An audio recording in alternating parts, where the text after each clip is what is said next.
So last week, my family decided we'd spice up Sunday night by trying a new board game every week. We started simple with Monopoly, which ended in predictable family bankruptcy, but this week was my dad's pick, Risk.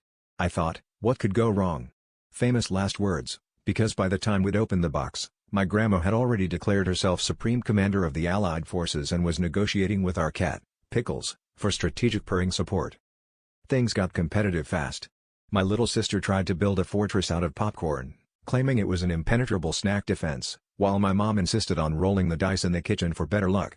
The real trouble started when my dad, convinced he was Napoleon, announced his plan to annex the living room. He drew up a treaty on a napkin and set up a series of sofa cushions as border patrol, but had to pause every few minutes because Grandma kept bribing Pickles with treats to steal his infantry pieces. Around turn 4, we hit our first international crisis. My grandma, now wearing a bathrobe as her official general's cape, brokered a peace summit with Pickles, who promptly knocked over half the board in what they both claimed was an act of Godzilla. Dad, still bitter about losing Kamchatka to a rogue Cheerio, began crawling under the coffee table, muttering about finding Australia, which he was convinced had rolled under somewhere during the last invasion.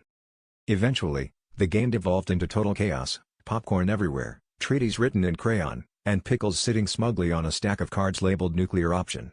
My dad finally surrendered, declaring, "I can't win if I can't find Australia." To which Grandma just winked and said, "That's why they call it Down Under."